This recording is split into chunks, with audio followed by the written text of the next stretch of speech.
Assalamualaikum warahmatullahi wabarakatuh.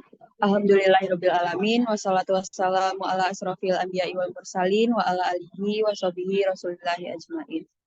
Yang terhormat dosen pengampu mata kuliah pengelolaan perpustakaan Ibu Dr. Randa Eldarni MPD dan Ibu Mutiara Felicita Amsal SPDI MPD.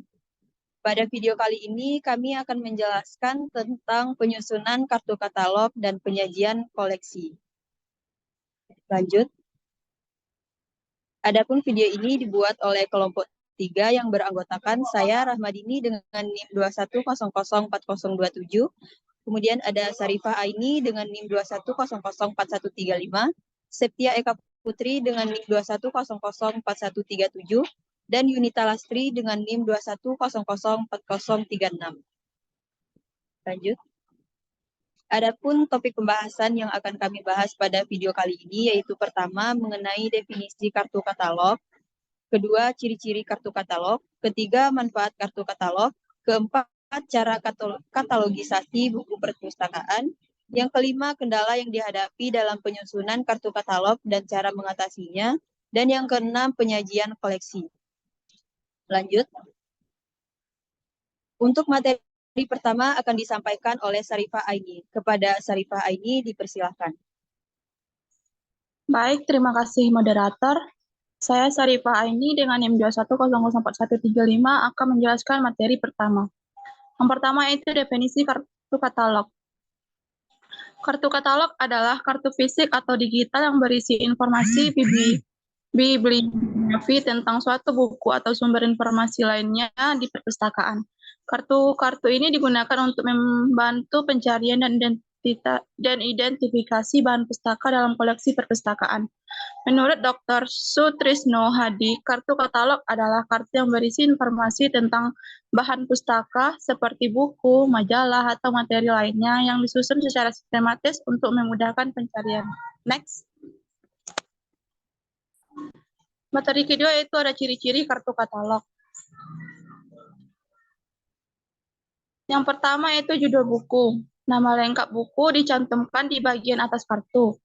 Yang kedua yaitu ada pengarang. Nama penulis atau editor buku juga tercantum. Yang ketiga ada nomor klasifikasi. Kode atau nomor yang mengidentifikasi lokasi buku dalam sistem klasifikasi di perpustakaan. Yang keempat ada penerbit. Nama penerbit dan tempat penerbitan buku dicantumkan. Yang kelima ada tahun terbit. Tahun penerbit buku dicatat. Yang keenam ada nomor akses, nomor unik yang memudahkan pencarian dan pengambilan buku dari rak. Yang ketujuh ada deskripsi fisik, itu informasi tentang jumlah halaman, ukuran, dan jenis buku. Yang kedelapan ada subjek atau topik, itu kata kunci yang menggambarkan isi buku, membantu dalam penelusuran berdasarkan materi. Yang ke-9 atau terakhir itu nomor kartu, yaitu nomor identifikasi unik untuk setiap kartu katalog.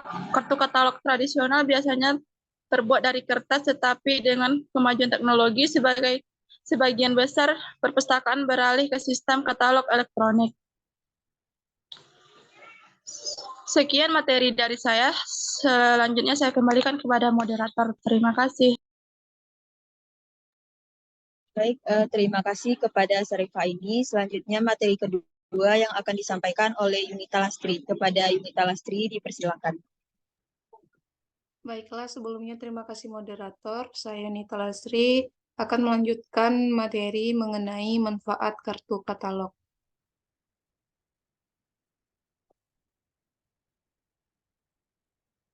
Ada beberapa manfaat kartu katalog. Yang pertama yaitu menemukan bahan. Kartu katalog menyediakan daftar bahan atau buku yang ada di perpustakaan, memudahkan pengguna untuk menemukan sumber informasi yang dibutuhkan. Yang kedua, mengakses informasi. Pengguna dapat melihat informasi dasar tentang buku seperti judul, pengarang, dan nomor panggil, sehingga dapat dengan cepat mengidentifikasi dan mengakses materi yang diinginkan. Yang ketiga, mengelola koleksi. Kartu katalog membantu staf perpustakaan dalam mengelola koleksi dengan mencatat detail setiap item, membantu pemeliharaan dan penambahan koleksi baru. Yang keempat, menghindari duplikasi. Dengan kartu katalog, perpustakaan dapat menghindari menduplikasi buku atau sumber informasi yang sudah ada dalam koleksi mereka. Yang kelima, referensi cepat. Kartu katalog memberikan referensi cepat untuk pengguna yang mencari informasi, menghemat waktu dalam pencarian dan penelusuran koleksi perpustakaan. Yang keenam, pencarian terpusat. Kartu katalog membantu menciptakan sistem pencarian terpusat yang memudahkan pengguna untuk menemukan bahan di berbagai bagian perpustakaan. Sekian penyampaian materi dari saya kembalikan kepada moderator.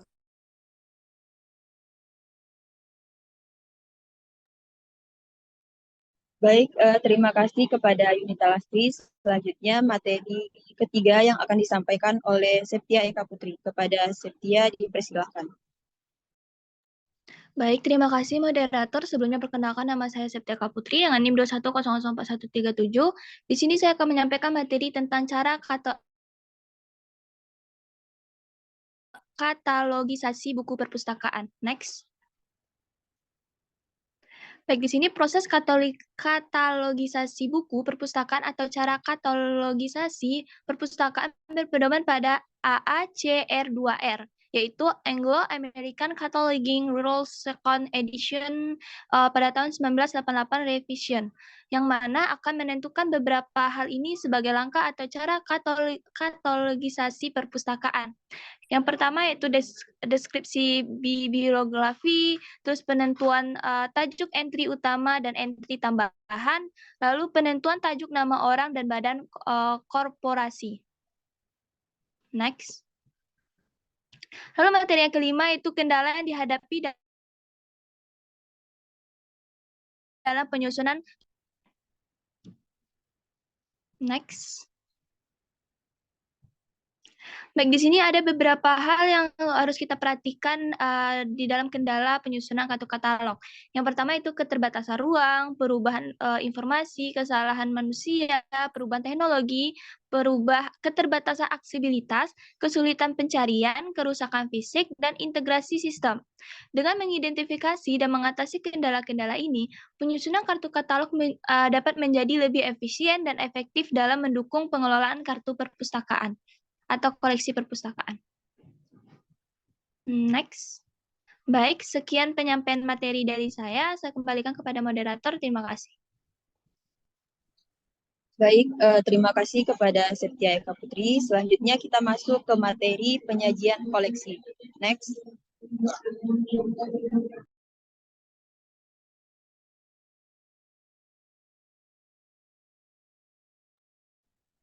Penyajian koleksi perpustakaan melibatkan beberapa langkah, yaitu pertama, klasifikasi.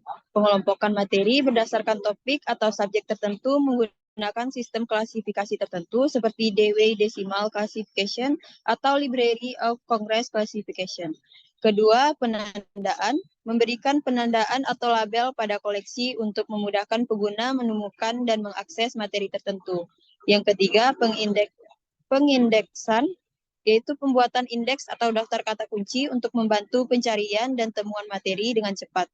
Yang keempat, organisasi ruang, yaitu penempatan koleksi di rak atau area yang terorganisir dengan baik untuk memudahkan navigasi dan akses pengguna.